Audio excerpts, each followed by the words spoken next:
सांसदों की एक मीटिंग भी इसको लेकर हुई। अमेरिकी अधिकारी ये बोले कि शाहिद 136 घातक ड्रोन है, शाहिद को रोकने में डिफेंस सिस्टम फेल है, ये भी मान लिया है अमेरिका ने। बहुत बड़ी बात है अपने आप में और ईरान के लिए कह सकते हैं कि रणनीतिक तौर पर एक बहुत बड़ी सफलता भी है, क्योंकि अमेरिका खुद इस बात को मान रहा है कि भाई उसका शाहिद 136 ड्रोन काफी ज्यादा घातक है, जो उसके एयर डिफेंस सिस्टम को भी चकमा दे रहा है। देखिए, बैलिस्टिक मिसाइलों के मामले में पूरे मिडिल ईस्ट में सबसे ज्यादा घातक ईरान को माना जाता है, क्योंकि उसके पास इतनी ज्यादा बैलिस्टिक मिसाइलें हैं जितना कोई सोच भी नहीं सकता। और इसके अलावा ईरान ने देखिए इजराइल पर एक साथ अलग अलग हिस्सों में कई मिसाइलें दागी, जिससे पूरे इलाके में दहशत फैल चुकी है। तेल अवीव के किरिया इलाके को भी आप देखिए निशाना उसको बनाया गया।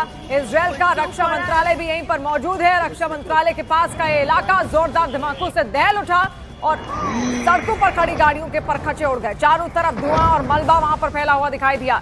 अब देखिए तस्वीरें किस तरीके से वहां जो आर्मी है उसको बाकायदा मुस्तैद कर दिया गया है, चप्पे चप्पे पर उसकी निगरानी वहां पर है। लेकिन यहीं पर इजराइल का रक्षा मंत्रालय भी था जिसको ध्वस्त किया गया।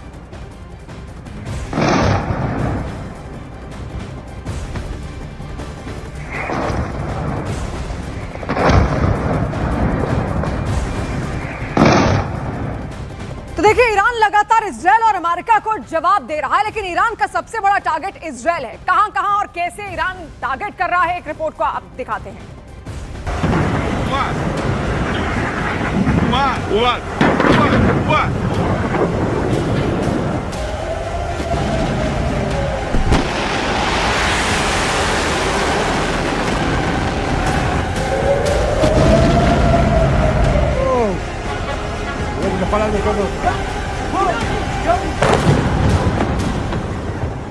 इजराइल में अगला टारगेट कौन है? ईरान में सर्वोच्च नेता अली खामेनेई की हत्या का बदला लेने के लिए ईरान कहां-कहां मिसाइल दागने जा रहा है। ईरान के टारगेट पर इस वक्त इजराइल की टॉप लीडरशिप है। इजराइल के प्रधानमंत्री बेंजामिन नेतन्याहू, इजराइल के रक्षा मंत्री इजराइल काट्ज, इजराइल के सेना अध्यक्ष इयाल जमीर और इजराइल की खुफिया एजेंसी मोसाद के चीफ डेविड बार्निया। इन 4 लोगों के खून का प्यासा हो चुका है ईरान। ईरान में हमले हो रहे हैं, इजराइल में मिसाइल गिर रही हैं।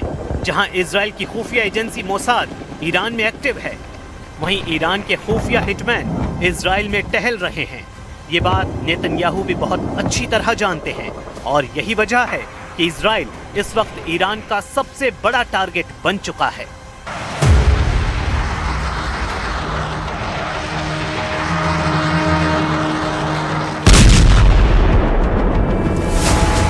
पश्चिमी यरूशलेम में मिसाइल अटैक, तेल अवीव के करीब बेत शेमेश में हमला। चंद घंटों के अंदर तबाही वाले ये 2 वीडियो पूरे इजराइल को परेशान कर रहे हैं। मिसाइल हमले देखिए, उससे मची तबाही देखिए। ऐसे हमलों को रोकने में पूरी तरह नाकाम साबित हो रहा है इजराइल। इस वक्त जो है फिर से सायरन बज गई है और लोग जो हैं वो इस वक्त भाग रहे हैं शेल्टर की तरफ। बम शेल्टर जो हैं, जो सेफ शेल्टर से वहां की तरफ जा रहे हैं, तो सायरन्स लगातार बज रही है। उसका मतलब है कि मिसाइल अटैक होने वाला है ईरान की तरफ से या फिर लेबनान की तरफ से। सुन सकते हैं आप। लेकिन नेतन्याहू का हौसला बुलंद है। नेतन्याहू साफ कर चुके हैं कि खामेनेई के बाद जो भी होगा वो मारा जाएगा। इजराइल किसी को नहीं बख्शेगा।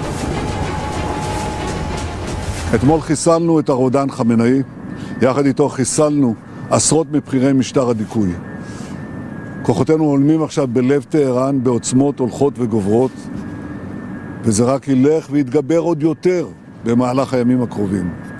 ועם זאת, אלה ימים כואבים. אתמול כאן בתל אביב, ועכשיו בבית שמש, איבדנו אנשים יקרים. इजराइल को सबक सिखाने के लिए ईरान सिर्फ मिसाइल ही नहीं दाग रहा, बल्कि ईरान का कुख्यात शाही ड्रोन भी इजराइल में हड़कंप मचा रहा है।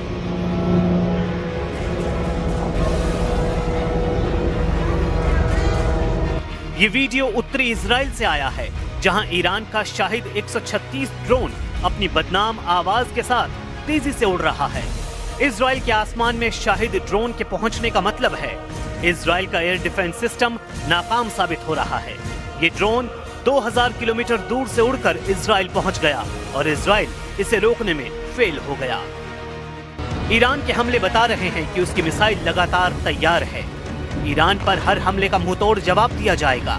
इजराइल के शहर ऐसे ही दहलते रहेंगे, चाहे वो तेल अवीव हो, हाइफा हो या फिर कोई भी मिलिट्री अड्डा। ईरान वहां ऐसी तबाही वाले हमले करता रहेगा। ईरान और इजराइल का युद्ध हाइपरसोनिक दौर में पहुंच चुका है। ईरान की हाइपरसोनिक मिसाइलों ने इजराइल में तहलका मचा दिया है। फत्ताह जैसी मिसाइलों का इस्तेमाल तेज हो चुका है और ये इजराइल के लिए बहुत बुरी खबर है। तेल अवीव और हाइफा में हो रहे हमले ईरान की मिसाइल पावर